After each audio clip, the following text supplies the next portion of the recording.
Obie Okapi. Okapi reads O, O, O. Okapi reads O, O, O. Okapi reads O, O, O.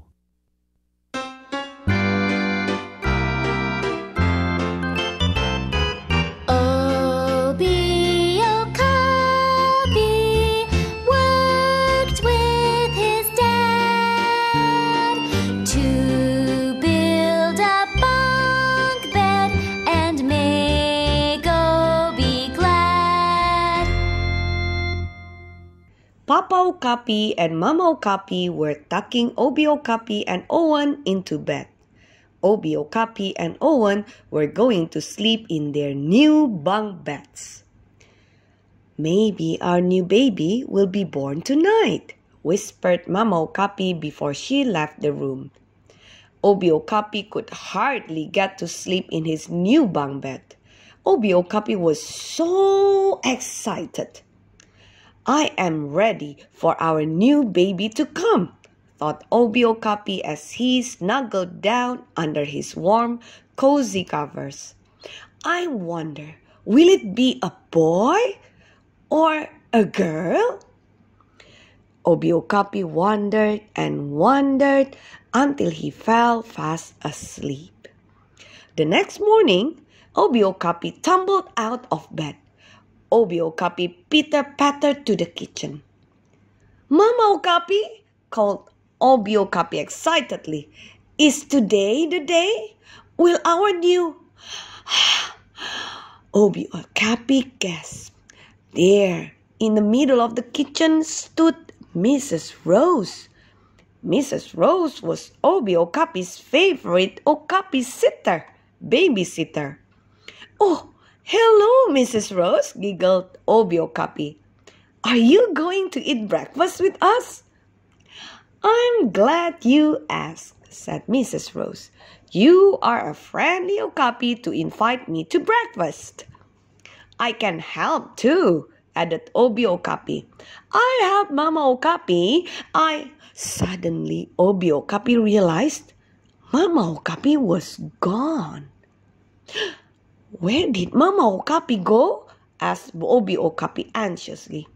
"Where did Papa Okapi go? I missed them. They will be back one day. Papa Okapi and Mommy Okapi always come back." "Oh, yes," said Mrs. Rose softly. "Papa Okapi and Mama Okapi will be back soon. They will bring the new baby home with them." Just then, Owen stumbled sleepily into the kitchen. He was glad to see Mrs. Rose. Mrs. Rose was Owen's favorite Okapi sitter too. Mrs. Rose cooked oatmeal for breakfast. Obie Okapi poured the orange juice, and Owen helped make the toast. After breakfast, Mrs. Rose said, "Let's do something fun while we wait for Papa Okapi and Mama Okapi to come home." Obie Okapi smiled. "May we pick a bouquet of yellow posies, flowers?" asked Obie Okapi. "We could make homemade bread too," added Owen. "I like to knead the dough." "We will do both things you have chosen to do," laughed Mrs. Rose. "Oh boy!" squealed Obie Okapi. "We can tell Papa Okapi and Mama Okapi all we did while they were gone." Obie Okapi and Owen were busy all morning. They did not notice when the front door opened. They did not notice when Papa Okapi and Mama Okapi walked in. "We're home!" cried Papa Okapi. "Oh, goody!" said Obie Okapi. "Hooray!" said Owen.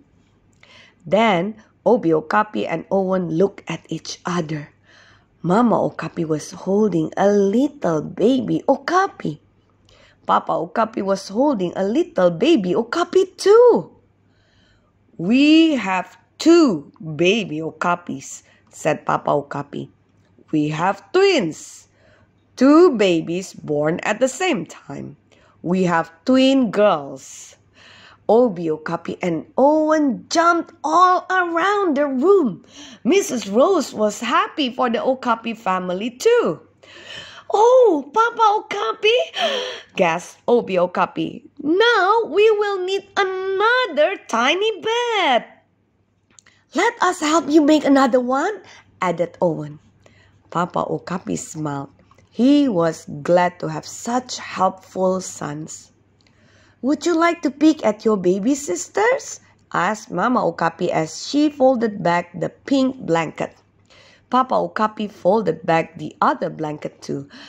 "Oh, they are so tiny," whispered Owen. "They are wrinkly and wriggly," Obie Okapi giggled. "The babies' names are Ona and Opal," said Papa Okapi with a smile. "You both got to name a sister after all." "Yay!" peeped Obie Okapi and Owen as they peeked at their new little sisters. "May we tell the family secret now?" asked Obie Okapi anxiously. "May we please tell about our new baby sisters?" "Yes," answered Papa Okapi. "Tell everyone about our twins. Everyone will be overjoyed." Papa Okapi and Mama Okapi walked outside carrying the new little Okapis. Obie Okapi ran to the edge of the jungle yard. "We have new twins!" he cried as he jumped and leaped and hopped around. "We have new twins!" Soon, everyone in the jungle neighborhood had heard the Okapi family's news. It was no longer a family secret. Everyone was very happy for the Okapis. Everyone could tell that Obie Okapi was very, very, very happy about it too.